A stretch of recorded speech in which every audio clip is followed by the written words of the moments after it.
जय हिंद, वंदे मातरम। स्वागत है आप सभी का गुरुजी वर्ल्ड एग्जाम स्टडी प्लेटफॉर्म में। मेरा नाम है धीरज द्विवेदी, आप देख रहे हैं गुरुजी वर्ल्ड एग्जाम स्टडी। देश के नंबर 1 कंटेंट में आप सभी बहन भाइयों का हार्दिक स्वागत, अभिनंदन है दोस्तों। आइए आज की इस वीडियो में एक नया चैप्टर की आधारशिला रखेंगे और नए चैप्टर में हम बात करेंगे सोशलाइजेशन की। सोशलाइजेशन एक ऐसा चैप्टर है जो यूपीटेट एग्जाम में अच्छे से फैक्ट पूछता है, बढ़िया से कॉन्सेप्ट पूछता है, और कभी कभी ऐसा लगता है कि इन कॉन्सेप्ट में एक परीक्षार्थी उलझ जाता है। सभी भविष्य के भावी अध्यापक अध्यापिकाएं और वर्तमान सेवारत शिक्षक शिक्षिकाओं का आपका भैया धीरज स्वागत करता है। आइए आज की इस वीडियो में हम बात करेंगे सोशलाइजेशन की। और देखो, कॉन्सेप्ट को जब भी पढ़ते हैं ना तो ऐसे पढ़ो कि दिमाग में छप जाए, और दिमाग में ऐसी स्थिति में जब भी आप बात करते हो तो उस स्थिति में हम भूले ना। नमस्ते जी, गुड इवनिंग, कैसे हो? I am audible? क्या मुझे सुन पा रहे हैं, मुझे देख पा रहे हैं? चलो बहुत बढ़िया, आपका हार्दिक स्वागत है। देखो, सोशलाइजेशन की जब हम बात करते हैं तो इसमें हम समग्र अध्ययन बाल विकास के अंतर्गत ये चैप्टर आता है सोशलाइजेशन। सोशलाइजेशन क्या है? सामाजिकरण क्या है? देखो, सामाजिकरण की जब भी बात होती है तो सामाजिकरण एक ऐसी प्रक्रिया है जो प्रत्यक्ष और अप्रत्यक्ष, यानी इंग्लिश में भी सुन लो, डायरेक्ट और इनडायरेक्ट रूप से समाज के माध्यम से होती है। बोले क्या आसान है या जटिल है? तो हमेशा याद रखना है, socialisation is a complex body, यानी सोशलाइजेशन प्रत्यक्ष और अप्रत्यक्ष रूप से होने वाली एक जटिल प्रक्रिया है। जटिल प्रक्रिया है यानी जब भी हम समाज के मापदंड, समाज के नियमों की तरफ बढ़ते हैं, समाज से जुड़ते हैं, समाज से कटाव ना करके समाज के नियमों और मापदंडों पर चलते हैं, और हम कहते हैं सामाजिकरण। सामाजिकरण के बहुत सारे फैक्टर एग्जाम में पूछे जाते हैं, प्राइमरी फैक्टर, सेकेंडरी फैक्टर।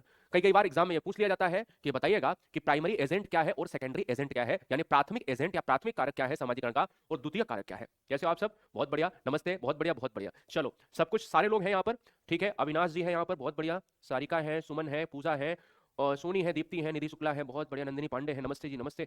और हामिद भी है यहाँ पर। Good evening class, good evening class, good evening, और नमस्ते नमस्ते। आ जाओ, देखो बहुत सारे लोग हैं। सामाजिकरण की जब भी हम बात करते हैं तो व्यक्ति जब पैदा होता है, बच्चा पैदा होता है, तो वो ना तो सामाजिक होता है और ना असामाजिक। कहते हैं कि बिल्कुल पूरी तरह से, जबकि रूसो और लॉक कहते हैं कि बच्चा एक कोरी कागज, कोरी स्लेट होता है, तो मैं कहता हूं नहीं। यहां पर कॉन्सेप्ट को समझो कि बच्चा ना तो नैतिक होता है, कोहलवत कह गए थे कि ना तो बच्चा नैतिक है और ना ही बच्चा अनैतिक है।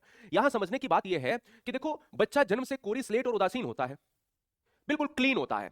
जब कॉन्सेप्ट की बात करते हो तो यहां पर अगर हम बात करें तो मनुष्य क्या है? मनुष्य एक दोस्तों क्या है? सामाजिक प्राणी है, यानी जो ह्यूमन है, ह्यूमन बॉडी है, ये समाज से जुड़ी है।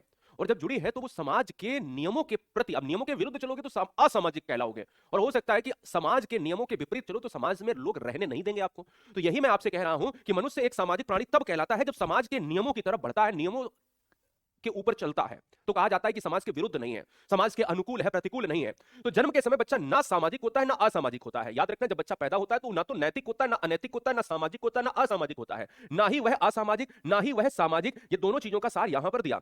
शिशु समाज के प्रति पूरी तरह उदासीन होता है, न्यूट्रल बॉडी है ना। इधर के बोले ना कि भारत, कभी कभी कहते हैं ना कि यार उस देश में युद्ध हो रहा है, तो भारत किसका पक्ष रखेगा? तो भारत किसका पक्ष रखेगा? हाँ बिल्कुल ठीक है, बहुत बढ़िया। नहीं लो नहीं है उमा जी, बिल्कुल ठीक है, कोई दिक्कत वाली बात नहीं है, थकान होती है। अभी क्या है, कहते हैं कि भारत किसका पक्ष रखेगा? बोले इसका, इजराइल का रखेगा, अमेरिका का रखेगा, या यूक्रेन का रखेगा, या रूस का रखेगा। तो वहां पर हम अगर ना तो इधर की स्थिति और ना तो इधर की स्थिति, बोले मैं न्यूट्रल हूं, है ना। न्यूट्रल का मतलब होता है उदासीन होना, बीच वाला रास्ता चुनना। तो शिशु समाज के प्रति पूरी तरह उदासीन होता है, आयु के साथ उसमें सामाजिक गुणों का विकास होता है। जैसे जैसे बच्चा समाज में अंतः क्रिया करता है, अंतः क्रिया करता है दोस्तों, ये समाज में अंतः क्रिया करता है, तो यह सामाजिक कहलाता है। जैसे जैसे यह बच्चा अंतः क्रिया करता है, यानी अगर कोई भी बच्चा समाज के माध्यम से इंटरैक्ट होता है, दहलीज के बाहर जब बच्चा निकलता है तो लोगों के माध्यम से वो बहुत नई चीजों को सीखता है, नई चीजों को सीखता है, ठीक है। जब भी अगर हम बात करें तो हम सामाजिक व्यक्ति तभी बनेंगे जब समाज के प्रति हम इंटरैक्ट होंगे। क्लियर है?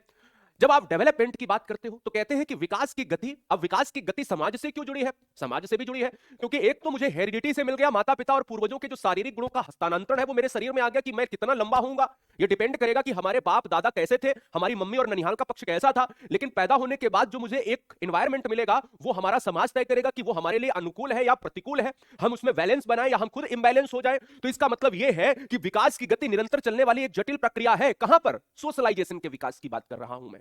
तो हमने कहा प्रारंभ में सामाजिक विकास तीव्र गति से होता है, यानी यह जो विकास है, डेवलपमेंट है, यह जो डेवलपमेंट है यह सामाजिक डेवलपमेंट की हम बात कर रहे हैं। यानी सामाजिक डेवलपमेंट की जब हम बात कर रहे हैं तो इसका मतलब यह है कि सोशलाइजेशन चलता तो है पर उसकी गति में अप्स डाउन, बहुत सारे ऑब्स्टेकल, बहुत सारी बाधाएं होती हैं। क्लियर है ना? यानी याद रखना है, प्रारंभ में सामाजिक विकास तीव्र गति से होता है, लेकिन इसका मतलब यह नहीं कि बहुत तीव्र गति से होता है। कभी कभी हम बाहर नहीं निकलते, कभी कभी हम लड़कियों को बाहर नहीं भेजते, कभी कभी हम लोगों को बाहर नहीं निकलने देते कि तुम मत बात करो, तुम मत बात करो, उससे मत लगो, इससे मत लगो। तो जितना हो सके अपने बच्चों को बाहर निकालने की कोशिश करें और बच्चे भी ये समझें कि हम इस आजादी का दुरुपयोग ना करें। दुरुपयोग ना करें। आजकल जाते हैं जो बच्चे रेंट पे रहते हैं वो दुरुपयोग करते हैं, है ना? 2500 3000 3500 रुपए मिलते हैं और बोला कि नहीं अब तो मुझे लगता है कि बच्चों को 8 हजार 9 हजार की आवश्यकता होगी, क्योंकि मुझे जब मैं अपने एरा में था तो हमें 1500 और 2000 रुपए बहुत मुश्किल से घर से मिलते थे और उसी में पूरा कमरे का किराया और सब कुछ निकालना पड़ता था। इलाहाबाद यूनिवर्सिटी का छात्र रहा हूं मैं, तो इसका मतलब है कि आजादी का दुरुपयोग नहीं होना चाहिए, ठीक है ना? तो मेरी बात को समझो, 2011 और 12 2011 नहीं 2008 और 11 के बीच की बात है। तो अगर हम बात करें निरंतर चलने वाली जटिल प्रक्रिया है, तो प्रारंभ में सामाजिक विकास तीव्र गति से होता है, बाद में गति धीमी हो जाती है। समय और परिस्थिति के अनुसार बदलाव आते हैं। प्रत्यक्ष अप्रत्यक्ष मैंने तुरंत बताया जब मैंने वीडियो शुरू करा था कि सोशलाइजेशन एक कॉम्प्लेक्स बॉडी है। सोशलाइजेशन जो है कहीं ना कहीं सोशलाइजेशन जो है बहुत बढ़िया। क्या मैं आपसे एक पूछूं कि क्या सामाजिकरण सरल है या फिर कठिन है? तो सामाजिकरण इतना आसान नहीं है। सामाजिकरण हमेशा, एक नोट पॉइंट लिख लेना, सामाजिकरण जो है, सामाजिकरण जो है, एक नोट पॉइंट आपका हमेशा माइंड में रहना चाहिए कि जो सामाजिकरण है वो एक ऐसी प्रक्रिया है, जटिल प्रक्रिया है। वो कैसी प्रक्रिया है? जटिल प्रक्रिया है, ठीक है? सामाजिकरण एक जटिल प्रक्रिया है और सामाजिकरण जटिल प्रक्रिया होने के साथ ये होती कैसे है? ये डायरेक्ट होती है यानी प्रत्यक्ष रूप से होती है, प्लस ये अप्रत्यक्ष रूप से घटित होती है। प्रत्यक्ष और अप्रत्यक्ष रूप से घटित होने वाली एक ऐसी एक जटिल प्रक्रिया क्या है? सामाजिकरण है। समझ गए? ये पूरा ग्राफ आपके माइंड में सेट होना चाहिए, ठीक है? ये बात आपको ध्यान में रखनी है। अब अगर मैं आपसे ये कहूं तो यहां पर एक ग्राफ है कि सामाजिकरण का जो प्रोसेस है वो शुरुआत में तो तीव्र है। ये शुरुआत में क्या है? शुरुआत में तीव्र का ग्राफ है और बाद में थोड़ा सा मंद दिख रहा होगा। धीरे से क्या है? मंद, और फिर धीरे से उस लय में बढ़ता है जिस लय में ऐसे बढ़ा था उस लय के थोड़ा सा अलग लय में, है ना? ये लगता है थोड़ा लीनियर है। यहां पर भी बहुत सारी चीजें आपको अप्स डाउन मिलेंगी, ठीक है ना? अगर आपको बीमारी लग जाती है तो ये ग्राफ डाउन में हो जाएगा, अगर आप ठीक हो जाते हो तो ये ग्राफ ऊपर चला जाएगा। इसका मतलब ये हो गया है कि ये ग्राफ ये कहता है कि सामाजिकरण की गति शुरुआत में तो तीव्र होती है लेकिन बाद में ये धीमी हो जाती है। बाद में क्या है? ये धीमी हो जाती है। प्यारे साथी, सामाजिकरण क्या है? सामाजिक मापदंडों के साथ अनुकूलन। बताया कि समाज के नियमों पर चलोगे तो समाज आपको सराहेगा, समाज आपको समाज में रहने के लिए देगा। सीमा जी, जो भी क्लास हो रही है इस पर हम बात कर लेते हैं। जो चीज होगी वो भैया पर भरोसा है ना। जब भैया पर भरोसा करके बैठे हो तो ये क्यों पूछते हो कि ये वाली क्लास कब होगी, वो वाली क्लास कब होगी? 15 क्लास का वर्डन डाल दूं? मेरे पास टीचर कितने हैं? 182 टीचर हैं इस समय, डाल दूं मैं? आप मेरी बात को समझो, हम उतना ही वर्डन डाल सकते हैं जितना तुम झेल पाओ। तो थोड़ा सा धीमे चलो। अभी कितने लोग ऐसे हैं जो अभी अभी आ रहे हैं, जो पिछले 5 दिन की क्लास को पूरा नहीं कर पाए, उनके माइंड में है कि धीरज सर ये कैसे करें कवर, और जो 15 दिन बाद आएंगे इस कोर्स में उनके तो हालात और खराब हो जाएंगे। तो थोड़ा ध्यान धैर्य रखो, है ना? थोड़ा आपकी बॉडी को भी रिलैक्स हमें देना है। व्यक्ति क्या है? व्यक्ति एक सामाजिक प्राणी है। वो कब कहलाता है सामाजिक प्राणी? देखो, सोशल एनिमल लिखा है यहां पर। इसका मतलब एनिमल का मतलब यहां पर प्राणी को यहां पर किया गया। एनिमल हर जगह, जानवर को नहीं उसको ट्रीट करना। आप मेरी बात को प्यारे साथी समझो कि व्यक्ति एक सामाजिक प्राणी है, पर वो कब होता है सामाजिक? कहता है ये व्यक्ति असामाजिक है। ये व्यक्ति सामाजिक कब हुआ? जब समाज के उसने नियम को सीखा, अपने दादा दादी की इज्जत के साथ दूसरे व्यक्ति के दादा दादी की इज्जत करी, समाज में जो नियम है उनके साथ चला। इज्जत ही नहीं, बहुत सारी चीजें हैं समाज में। समाज में सामाजिक तालमेल, हर व्यक्ति के सुख और हर व्यक्ति के दुख में, और समाज में स्वच्छता और गंदगी के बीच में ऐसा तालमेल जहां पर समाज आपको सराहे कि गंदगी नहीं, स्वच्छता ही चाहिए, है ना? तो यही होता है सामाजिक प्राणी। समाज के मापदंड और समाज के मानदंड, यहां पर गलत लिखा है, मापदंड, कोई दिक्कत नहीं। मापदंड और समाज के मापदंड का मतलब होता है रूल।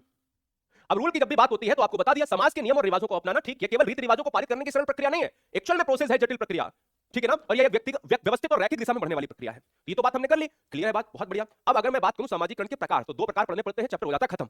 बोले कैसे? अभी देखो ना, 7 बजे अपन आएंगे और बाईटी पर बहुत धुआंधार तरीके से एक सिद्धांत पढ़ेंगे, उसके बाद 9 बजे आएंगे, धुआंधार पढ़ेंगे, ठीक है ना? चिंता नहीं करना। 2 तरह होते हैं, प्राथमिक सामाजिकरण होता है, प्राइमरी सोशलाइजेशन, एंड द्वितीयक सामाजिकरण। प्राथमिक सामाजिकरण क्या होता है समझ लो। यदि बच्चे का शुरुआती दौर, बच्चे का जो पालन पोषण हुआ है वो कहां, जैसे पैदा हुआ, मैं मां के गर्भ से मैं जब पैदा हुआ या आप पैदा हुए तो क्या हुआ? एकदम क्या उठ के और भाग के दहलीज के बाहर हो गए? नहीं, अपना जीवन व्यवस्थित तरीके से दुनिया के हर बच्चे जैसे बढ़ते हैं उसी वे में हमारा डेवलपमेंट हुआ है।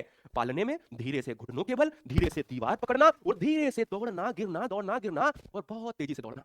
दुनिया का हर बच्चा ऐसे ही डेवलप होता है ना? होता है। तो इसका मतलब यह है प्राथमिक सामाजिकरण में, प्राइमरी सोशलाइजेशन में एग्जांपल क्या हो सकते हैं? परिवार और परिवार के सदस्य और पास पड़ोस। तो प्राइमरी प्राथमिक सामाजिकरण से क्वेश्चन एग्जाम में आता है, तो इसमें प्राइमरी सामाजिकरण में अहम भूमिका किसकी है? परिवार की है, और परिवार के साथ पास पड़ोस की है। प्राइमरी में परिवार के सदस्य और पास पड़ोस, जो बिल्कुल कहीं ना कहीं, हाँ, जो बिल्कुल कहीं ना कहीं बिल्कुल स्टार्टिंग एज की बात करते हैं। वाईडी क्या है? वाईटी का मतलब होता है यूट्यूब, ठीक है ना? वाईटी का मतलब है यूट्यूब, है ना? क्या नाम है तुम्हारा? हाँ, कृपा शंकर, जैसे कृपा शंकर में केएस है, मिस्टर केएस, कैसे हैं आप? तो कृपा, इसका मतलब हो गया कृपा शंकर, है ना? हाँ जी, मेरी बात को समझ गए दोस्त? बहुत बढ़िया, बहुत सुंदर। ऐसा व्यवहार करोगे यार तुम लोग, मेरे को कभी कभी लगता है कि हाँ, मतलब मुझे बड़ा सोच समझ के बोलना पड़ेगा। द्वितीयक सामाजिकरण में क्या होता है, अब बच्चा थोड़ा बड़ा हुआ है, बच्चा दहलीज के बाहर जा रहा है। दहलीज के बाहर कहां चाहिए, कहां जाएगा, सबसे पहला एग्जांपल आता है कि वो विद्यालय जाएगा। विद्यालय है ना, तो विद्यालय जो है वो बच्चे का द्वितीयक सामाजिकरण है। विद्यालय के साथ दोस्तों जो है, विद्यालय के साथ जो है धार्मिक संस्थाएं, जैसे मंदिर हुआ, जैसे मस्जिद हुआ, है ना, मस्जिद हुई, और जैसे दोस्तों जो भी है गुरुद्वारा, गुरुद्वारा जैसे दोस्तों चर्च इत्यादि, है ना। और इसके साथ ही साथ दोस्तों अगर मैं आपसे कहूं जैसे पत्र और पत्रिकाएं, पत्र पत्रिकाएं जैसे, और अगर मैं बात करूं तो दोस्तों जैसे मीडिया, ये द्वितीयक है। जैसे दोस्तों और मैं बात करूं जैसे सरकार, सरकार भी द्वितीयक एग्जाम्पल है। ये याद रखना है, एग्जाम में कभी भी पूछ सकता है। कैसे पूछेगा कि परिवार समाजीकरण का कैसा एग्जाम्पल है, प्राइमरी है प्राथमिक है, तो प्राइमरी है। मीडिया सरकार कैसा है, द्वितीयक है, द्वितीयक है। कॉन्सेप्ट ऐसे ही पढ़ा जाता है। हाँ हाँ, मनु मनु कह रहे हैं कि भाई मैंने भी वाईटी पहली बार सुना है, वाईटी पहली बार सुना है, वाईटी, क्योंकि वाईटी जो है ना वो एक्चुअल में हम लोग वाईटी पे ही रहते हैं। यूट्यूब, यूट्यूब जो होता है ना उसको दिन भर जो है यूट्यूब चलता है, तो उसने यूट्यूब को थोड़ा स्टार्ट कर दिया, वाईटी कर दिया। आ जाओ इधर, इधर आ जाओ। प्राथमिक सामाजिकरण, पहचान। अब एक एक चीज को पढ़ लेते हैं यहाँ पर। पहले ये पढ़ता हूँ, यहाँ तो बता ही दिया, जरा देखता हूँ अपनी चीजें कैसे है। वेस ऑफ सोशलाइजेशन में पहला पहचान खोजना और दैनिक कार्य। यहाँ बच्चा स्वयं को जानना चाहता है, जानना चाहता है कि मैं कैसे घर में पैदा हो गया। ये तो मजाक है, खैर समझो। अपनी पहचान आइडेंटिटी खोजने की कोशिश करता है। दैनिक दिनचर्या के बुनियादी कार्य कहां करेगा भैया, घर में ही करेगा। पेन लेगा, दीवारों पर चलाएगा, है ना, कुछ भी करने लगेगा। यानी रहेगा बच्चा परिवार के सदस्यों के बीच में। माता पिता, फर्स्ट टीचर जो होती है वो मां होती है। पहला गुरु, प्रथम गुरु बच्चे का मां है। ठीक है, याद रखना, ये बात दिमाग में बैठा लेना है। अरे भाई वाईटी पर ध्यान दो इधर, एग्जाम के रिजल्ट में वाईटी में पूछूंगा फिर। दैनिक दिनचर्या के बुनियादी जो है, बुनियादी कार्य कहां सीखता है, परिवार में सीखता है। तो परिवार जो है, मैंने बोला यहां पर अच्छे से कि वो संसाधन, परिवार क्या प्राथमिक एजेंट है। बहुत बढ़िया, चलो दूसरे फैक्ट पर आएंगे। द्वितीयक सामाजिकरण, अब जरा ये वाला देख लेते हैं। द्वितीयक सामाजिकरण में क्या है, बाहरी दुनिया, दहलीज के बाहर बच्चा जा रहा है। दहलीज के बाहर जब बच्चा जा रहा है तो समझो, अगर मैं कहूं विद्यालय के मानदंड, ये गलत लिख दिया ना, मानदंड लिख लो या मापदंडों। मानदंड और व्यवहार को आत्मसात करना, आत्मसात का मतलब है स्वयं में समाहित करना। समाज के व्यापक मूल्यों को सीखना। अब चूंकि आउटर वर्ल्ड में बच्चा जा रहा है, यहां से आउटर वर्ल्ड का मतलब है घर से बाहर, समाज के विद्यालय, समाज के विद्यालय को सीखना। विद्यालय, मीडिया, पुस्तकें, पत्रिकाएं, चर्च, धार्मिक संस्था अगर लिख दोगे तो मंदिर, मस्जिद, गुरुद्वारा, चर्च सब कुछ आ जाएगा उसी में। तो ये सारी चीजें दोस्तों इसी में आ जाती हैं। बोलो समझ में आया। परिवार के बाहर जो भी मिले उसे द्वितीयक कहते हैं। इतना अच्छे से पॉइंट टू पॉइंट हमने बताने की कोशिश की। बोलो सामाजिकरण से बाहर कुछ भी होगा सर, एक बार और रिपीट करो। क्या रिपीट करें जिज्जी, है बताओ क्या रिपीट करें? आ जाओ इधर, आ जाओ, रिपीट कर लो।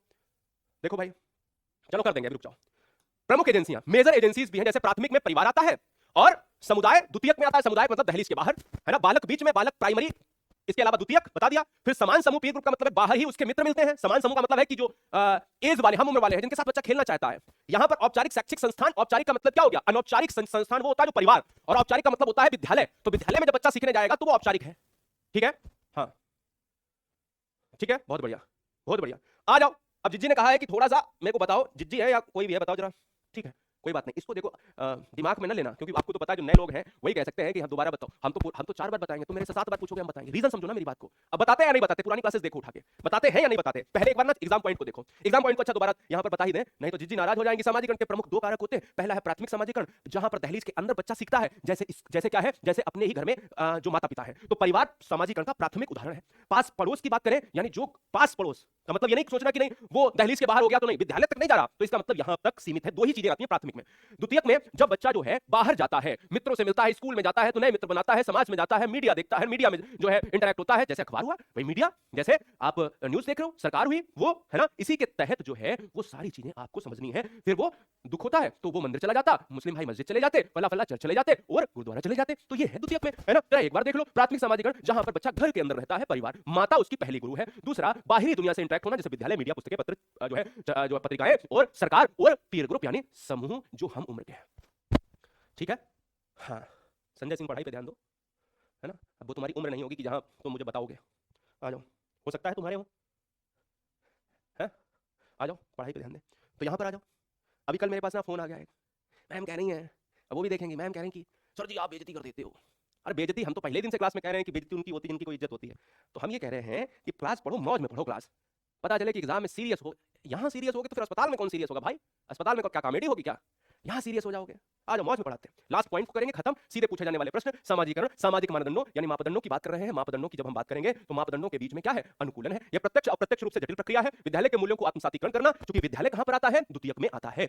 समुदाय, परिवार, मित्र एवं परिवार, ये सभी सामाजिकरण की प्रमुख एजेंसियां हैं, जिसमें कुछ प्राथमिक है, कुछ द्वितीयक है। बोलो क्लियर हो गया प्यारे साथी? एक एक चीज, जहां पर सामाजिकरण के समग्र अध्ययन में बच्चा ना तो सामाजिक है ना असामाजिक है। जब अंतःक्रिया करता है तो वो सामाजिक बच्चा कहलाता है। बच्चा पूरी तरह से उदासीन, उसका न्यूट्रल रोल होता है। बच्चे की बात करें कि अगर सामाजिकरण में प्रक्रिया पहले तो तीव्र होती है, बाद में धीरे धीरे सामाजिकरण की प्रक्रिया ये हो जाती है, मंद हो जाती है। यह निश्चित एक दिशा में बढ़ती है और विकास की गति को बताने के साथ मैंने बताया कि सामाजिकरण जटिल प्रक्रिया है जो प्रत्यक्ष प्रत्यक्ष यानी कॉम्प्लेक्स प्रोसेस है जो डायरेक्ट और इनडायरेक्ट प्रक्रिया के अंतर्गत आता है। सामाजिकरण के मापदंड में ये कहा जाता है कि व्यक्ति जो है वो एक सामाजिक प्राणी है, पर वो सामाजिक प्राणी कब होता है? जब समाज के रूल्स को सीखता है और उन पर चलता है। जब भी बात करते हैं समाज के नियमों और रिवाजों को अपनाना, केवल रीति रिवाजों से सामाजिकरण में सामाजिक व्यक्ति नहीं होता है, बल्कि व्यवस्थित और रैखिक दिशा में बढ़ने के बाद ही कोई व्यक्ति सामाजिक होता है। समाज में दो एजेंसियां हैं, एक पहली एजेंसी है प्राथमिक कार्य कहलाती है, प्राइमरी एजेंट, जिसमें परिवार और पास पड़ोस आते हैं। द्वितीयक एजेंट जहां पर मीडिया, सरकार, मित्र, विद्यालय, मंदिर, मस्जिद, गुरुद्वारा, चर्च, फला फला पत्र पत्रिकाएं, ठीक है ना, ये सब आ जाती हैं। ये एग्जांपल याद रखिए, इसको अलग अलग बताया। बेस ऑफ सोशलाइजेशन, पहला first primary agent, primary factor of socialisation, जिसमें परिवार के अंदर सारी चीजें होती हैं। दूसरा सेकेंडरी स्टेज में बाहरी दुनिया से बच्चा इंटरेक्ट होता है, जो परिवार से बाहर मिले वो सेकेंडरी है, जैसे विद्यालय, मीडिया, पुस्तकें, पत्रिकाएं, चर्च, है ना। तो ये कुछ और